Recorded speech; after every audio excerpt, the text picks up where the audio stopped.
Yo, what is going on, viewers of the tube? If you don't know by now, I'm your host Tyler, and welcome to the channel that can make you feel as uncomfortable and out of place as this citizen flipping the rolls on this po-po. What are you working on?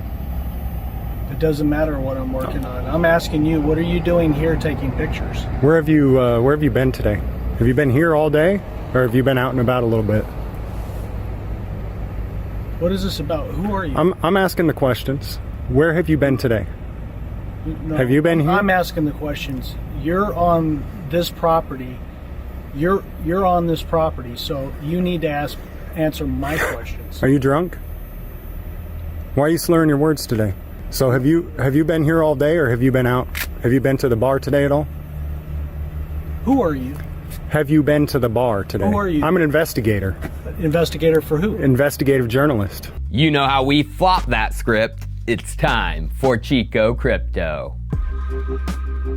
Well, it's still a beautiful place in America where you can do this to someone with authority like you should be able to and not face ridiculous repercussions, which is possible in areas of the world with more limited liberties. But that video was taken before the nasty thing called Corona, and now our world is changing right before our flippin' eyes, with America not feeling so much like America anymore. Our liberties are being sucked away. If you're in one of the states marked orange, you are ordered to stay home with shelter-in-place orders from each governor, from California to Kansas to Michigan to Florida. Party lines, Democrats or Republicans, are all for these orders and limiting the movement of people to slow the spread and flatten the curve. And these measures are getting bigger and more frequent and starting to creep their way into the federal government. Donald Trump on Sunday announced this. The better you do, the faster this whole nightmare will end. Therefore, we will be extending our guidelines to April 30th to slow the spread. On Tuesday, we will be finalizing these plans and providing a summary of our findings, supporting data, and strategy to the American people. So we'll be having lots of meetings in between, but we'll be having a very important statement made on Tuesday, probably Tuesday evening, on all of the findings, all of the data, and the reasons we're doing things the way we're doing them. We can expect that by June 1st, we will be well on our way to recovery. We think by June 1st, a lot of great things will be happening. Yep, we are being restricted for at least another month until April 30th, and the federal government will be releasing these plans today. Scary? Yes, it is. And I'm not trying to argue that these measures are not needed to slow the spread of a deadly disease. But isn't it right now so convenient that your state government, being coerced by the federal government, can in a snap tell you you can't go to your job, your business can't be open, and you are severely limited in where you can go? This is seriously about as close as you can get to martial law, which America has never entered in the modern time, and was only issued once by Abraham Lincoln during the Civil War. Although this isn't about a war with people, this is about another type of enemy. Why do you think Trump is talking about this like a war? I want to assure the American people that we're doing everything we can each day to confront and ultimately defeat this horrible, invisible enemy. We're at war. In a true sense, we're at war. And we're fighting an invisible enemy. Think of that. So it cost me billions of dollars to be president. And I am so happy I did it. Because who cares? Who cares? I'm really happy with the job we're doing. And I'm glad that this team and me are here for this horrible thing. I mean, it's a number of people have said it. And I feel it, actually. I'm a wartime president. This is a war. This is a war. Different kind of a war than we've ever had. Yeah, the only way to issue in martial law, aka military law, is when you have an enemy to fight. And this enemy is invisible, based on health and disease. So they are issuing in a concept called medical martial law, which is a whole hell of a lot easier than staging a physical enemy like those terrorizers. We must stop the terror. I call upon all nations to do everything they can to stop these terrorist killers. Thank you. Now watch this drive. Good old W, our presidente during a time when the terrorists were people, but now they are so small, microscopic, and downright infectious, we have to take even more drastic measures than what happened after 9/11. And by drastic, I mean we haven't even seen the bulk of them. They are still to come. So what could those measures be? Well, you can't just take away people's full civil liberties in a really quick snap. You gotta do it slowly but surely. So let's see what civil liberties are currently being stripped. Florida and Miami, they have an official curfew. Last week, they announced a citywide shutdown from the hours of 10 p.m. to 5 a.m. And this curfew is strictly enforced by the Miami Police Department, as seen from the article. And this spread to other cities in South Florida, as Homestead and Coral Gables issued similar ones later in the week. We also saw Southwest Georgia issue similar ones, as their police enforced curfews for multiple cities and counties across the state. So literally, in parts of America right now, you can get arrested for going out at night. Civil liberty gone. And those in cities or counties where it was enacted, I'm sure the people are getting quite used to it, programmed to be a-okay with having a curfew. Although a majority of us are complying with a curfew without even having a curfew enforced. The only reason to go out at night beyond your home is to socialize. And what is our country pushing like never before? Social distancing. Let's just watch this PSA put out last week regarding top American officials' recommendations for the coronavirus. Social distancing is what we refer to when we ask people to stay at least 6 feet apart. Staying away from people whom you might get coronavirus from, or who are at high risk and whom you might spread coronavirus to. You can socially distance yourself from people in social settings by not going to bars, not going to restaurants, not going to theaters where there are a lot of people. It all just means physical separation so that you have a space between you and others who might actually be infected or infect you. Yeah, that was put out by the CDC, and now it's time for Chico to freak you out a bit. So you remember the movie Contagion? I'm sure most of you have watched it since the coronavirus outbreak. Well, did you really watch it? Because I am certain that was Hollywood doing some predictive programming. I was on the trail last month when I posted these similarities on February 26th. It's a long clip from the video, but we have to rewatch it all. Some people may call me a crazy conspiracy boy, but this is just too freaking weird. So you guys might have seen the movie Contagion, a movie about a viral pandemic which begins near China, is a variation of SARS, and comes from a bat in the movie. Yeah, so similar to the coronavirus, right? Well, let's just watch this clip from it now. Alan, today on Twitter, you wrote that the truth about this virus is being kept from the world by the CDC, by the World Health Organization, to allow friends of the current administration to benefit from it, both financially and physically.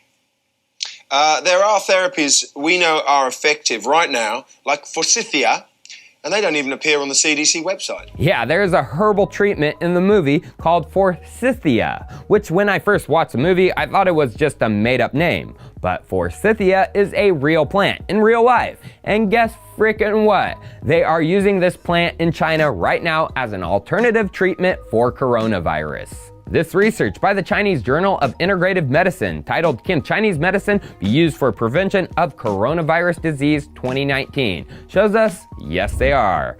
As we can see, Forsythia fructis is one of the ingredients in the list of herbs being trialed. As we can see from the conclusions of research, based on historical records and human evidence of SARS and H1N1 influenza prevention, Chinese herbal formula could be an alternative approach for prevention of COVID-19 in high-risk population. Prospective, rigorous population studies are warranted to confirm the potential preventive effect of Chinese medicine. Need more? Well, the Shanghai Institute of Materia Medica, SIM, and the Wuhan Institute of Virology found that Shuanghuang Lian oral liquid could be used to inhibit the 2019 nCoV.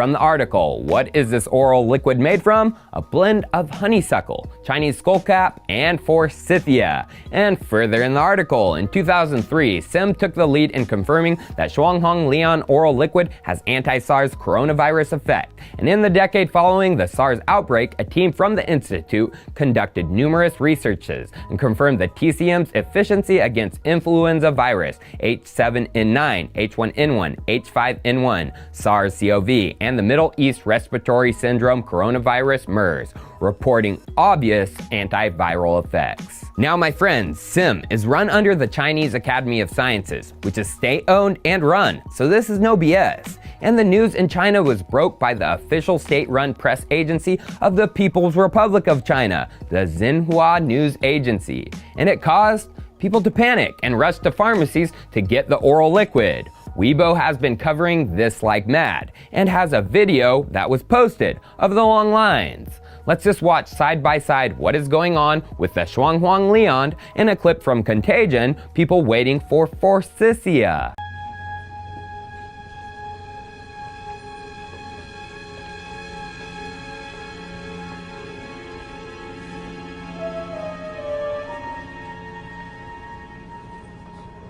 Now that just freaks me the freak out. I'm not BSing. Either we had a coincidence like this world will never see again, or someone in Hollywood is warning us. So yes, so many damn similarities. Even back then, bats, respiratory virus, starting in China, forsythia. And by the way, I got some Shuanghong-Lian, not because it's verified to work, no one knows, as there is no long-term research done on its benefits against the coronavirus. I'm just getting the defense that was in the movie, yet was ostracized by traditional medicine. Similar to how most Western medical journals today are now ostracizing Shuanghong-Lian. Chinese media is selling snake oil to fight the coronavirus.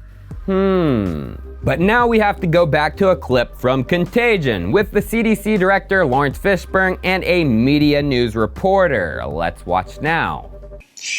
But right now, our best defense has been social distancing.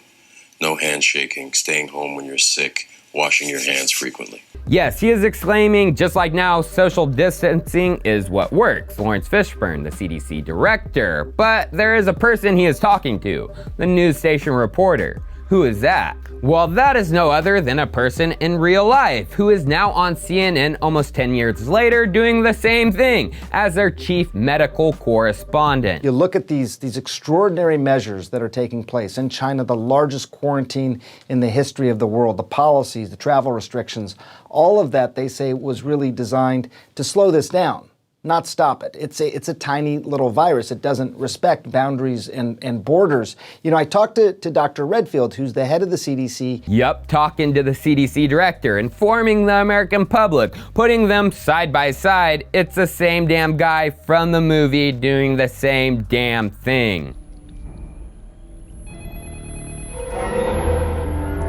So right then and there, I was like, what the freaking freak? And it made me realize that Contagion might just be a bit more dramatic version of what is to come from this. What was a major theme in that movie? The vaccine. Yes, as the virus becomes more deadly, a vaccine is all the population can think of in the movie. The death toll reaches 2.5 million people in the US and over 26 million people worldwide in the movie. Would you get a vaccine if things were like that right now?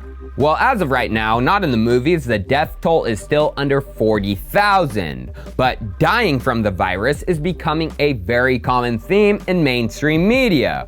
Why do you think it was announced Sunday the death toll here in the US could reach 100K to 200K by the head of the task force, Dr. Deborah Birx? So we've never really done all of these things that we're doing. We've put them into a model. We've looked at the Italy data with their self-isolation, and that's where we come up with, if we do things together well, almost perfectly, we could get in the range of 100,000 to 200,000 fatalities. We don't even want to see that. I know, but you know, you kind of take my breath away with that, because what I hear you saying is that's sort of the best case scenario. If everything works and people do the things you're asking them to do, maybe you can hold the deaths to 1 to 200,000 in this country. And yeah, that is the best case scenario. What is the worst case scenario? Well, Trumper told us as he talked with Fox News just yesterday regarding the death briefing with Dr. Deborah Birx and Dr. Fauci. Let's hear now. In one day, we had to shut it down. And by the way, I don't know if you saw yesterday, but the question I've been asking, a lot of people have been asking, if we didn't shut it down, because I used to say, a lot of people said, well, could you just have kept it going? You know, like the flu, like a bad case of the flu, a really bad case. And the answer came in yesterday through Dr. Fauci and through Deborah Birx. The answer came in, if we did that. In other words, if we just kept the business as usual and didn't do anything to stop it or impede it, could have been 2.2 million people could have died. 2.2 million people. Yep, 2.2 million in the US is a worst case scenario, which is so close to the 2.5 million US casualties in Contagion. If deaths start to ramp up and a vaccine is created, are we going to be scrambling to get it? Well, that looks how things are going to be playing out. And if you kindly tuned in my live stream over the weekend, you know exactly what this leads into. ID2020 and their global ID and vaccination program. Going to ID2020's website, it's obvious they are gung-ho on creating a global ID, but their alliance is important. Who is behind ID2020? As we can see, Accenture, Microsoft, the Rockefeller Foundation, and Gavi, the Vaccine Alliance. Who is behind Gavi? Of course, Bill and Melinda Gates, as they set it up in 1999 with a $750 million donation. And who just stepped down from Microsoft to focus on philanthropy? Bill frickin' Gates did. And in a Reddit AMA posted 13 days ago, he leaked what he was working on. A user asked, what changes are we going to have to make to how businesses operate to maintain our economy while providing social distancing? Which he answers, but in the paragraph below he drops this for some reason. Eventually we will have some digital certificates to show who has recovered or been tested recently, or when we have a vaccine, who has received it. Yep, it's coming, a digital health certificate based on coronavirus testing and vaccination information. And why do you think ID2020 announced just before the outbreak in September of 2019 this? ID2020 and partners launch a program to provide digital ID with vaccines. Could this be the digital certificates he was speaking about in vaccines? Well, if they are digital, untamperable, you would think they would be on a blockchain, right? Well, from my research, you are correct. Over the weekend, MiPasa was announced, which doesn't that sound like MyPass in Spanish? Yeah, it does. So what is MiPasa? According to their website, it's a global scale control and communication system that enables a swift and more precise early detection of COVID-19 carriers and infection hotspots through seamless and fully private information sharing between individuals, state authorities, and health institutions, such as hospitals and HMOs, utilizing advanced technological tools and a dedicated user app. But who is involved? Microsoft, IBM, Oracle, Hasera, the World Health Organization, and countries around the globe, the US CDC, the Chinese CDC, the European CDC, and more. MiPasa tu casa, MyPass your house. Yeah, MyPass is coming to your house soon. So remember ID2020? Well, they already have a program out there in the English version of MiPasa called, yes, MyPass. They rolled it out here in the States, Austin, Texas, in 2018. And as we can see from the website, it's a blockchain-enabled platform that stores, secures, validates, and automatically packages personal documents, facilitating resident access to social and health services, especially vital to ending homelessness, such as housing benefits and access to medical care. And at the bottom of this, we are excited to continue working with the Austin community, as well as partners like ID2020 in helping our neighbors secure their identity and access to services they need. So, super scary? Yeah, it is. But now let's get back to ID2020 and who is officially behind that on a blockchain-based technical level. Going to their leadership, we have board chairman Gary Conile, who has connections to the UN. But next is #1 board member Blythe Masters of Digital Asset Holdings. But she is also on the governing board of Hyperledger. Then below her, you have David Treat, global head of blockchain for Accenture, but also he sits on the board of the Hyperledger project and the Enterprise Ethereum Alliance EEA.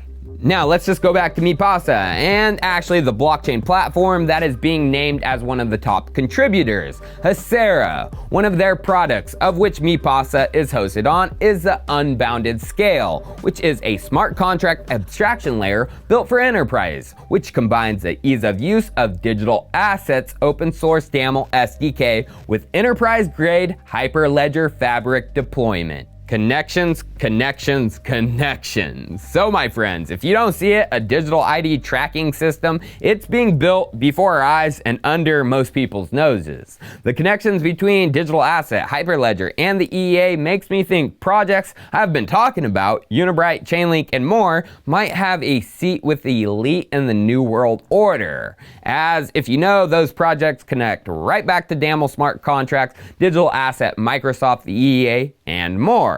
Is that a good thing or is that a bad thing? Bad for our future, but good for our pocket. Well, I'm going to figure this all out if it's the last thing I do, which it might be. Cheers, I'll see you next time.